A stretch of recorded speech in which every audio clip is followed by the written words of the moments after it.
What's up, my know-it-alls? Well, it's time for another review of Star Wars Ahsoka Season 1.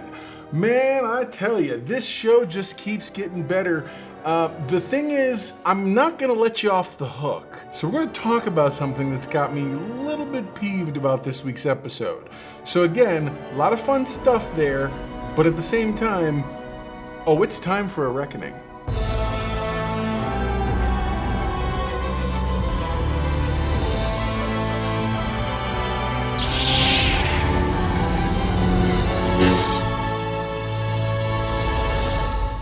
What's up, my know-it-alls? Welcome back. Okay, so listen, before we go any further, please click that like and subscribe button. It really helps the channel grow. It helps everybody know that you want to be part of the Know-It-All Nation. So I'm not going to go too deep into it. In fact, I'm not going to spend a whole lot of time at all. Why? Because I spent most of my time last week talking about this. By that I mean, so what's the thing that upset me?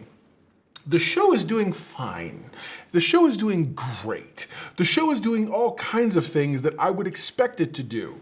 The thing that is unforgivable for me this week is this is basically the second half of last week's episode. So where they have taken literally last week's episode before the credits was like 24 minutes, this week's episode before the credits was 34 minutes. It literally adds up to right around 58 minutes or so. It's just shy of 60 minutes, which is a full episode. So people who are like, it's 40 minutes. No, that's with the credits. So at the end of the day, the episode itself is only about 34. Literally, as soon as it goes to it cuts immediately to black and you see the first credit. From that moment, it is 34 minutes. So, and I'm still not even including the recap of last week and everything else, probably a little bit less than that. But all said and done, this was basically the third episode last week and this week together. I don't know why they went part 3 and part 4. I feel lied to. I feel like, look, man, if you're just trying to eke another or milk another week out of this thing, I'm not okay with that. So, but either way, the parts that do matter are you get to see the second half of all of this. You get to see the hunters tracking them down. You get to see Hu Yang doing his best to kind of help rewire the thing together and whatnot. The HKs are the first ones to track them down. At that point, everybody's doing their best just to kind of jump through and attack certain the attacking the Jedis and attacking their camp. You really get this interesting moment where you see Sabine fights. You get to see a rematch fight between Sabine and Shin. Shin Hati and Sabine Wren go at it, and it's an excellent fight for the ages, as well as the very interesting fight between Ahsoka and Baylan. And there's some other things happening, but those are really the core of the things that are the most important. You also find out that apparently Hera is still a rebel at heart.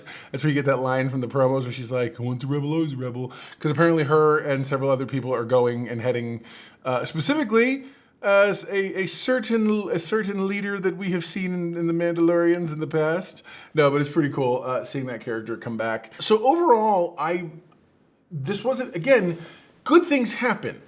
There's this wonderful fight. You get to see them. You get to see that they're on their way to.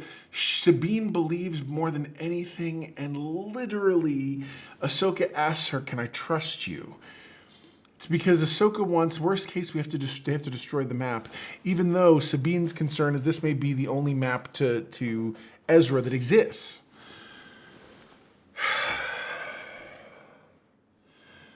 Mrs. Know-It-All felt the same way, by the way. Which is, she made the wrong choice. Mrs. Know-It-All specifically said, it's like, I didn't like her to begin with, talking about Sabine. And so this week's episode didn't help that. For those of you who are unaware, at some point or another, Sabine is faced with the choice. She can destroy the map because they haven't completed anything or not. Here's the thing. Every time you've given Sabine a measure of control, she screws things up. I get, that's more me as a story person who I'm like, this is stupid. Why are they doing this in the story? Blah, blah, blah. But it's just me as a fan being all excited about what I'm watching. Comment below though, let me hear your thoughts. I would love to understand a little more about what you guys think. But literally it's just one thing after another with them until finally Hera and the others arrive just as the hyperdrive is coming online and it goes.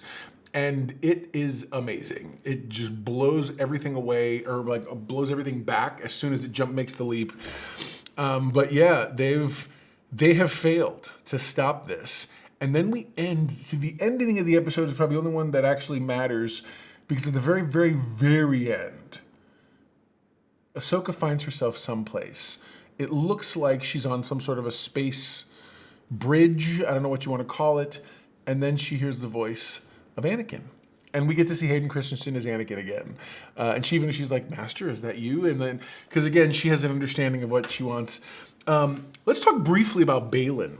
So I believe Baylan's an interesting character. I feel like the episode, by the way, is titled literally Part 4, Fallen Jedi.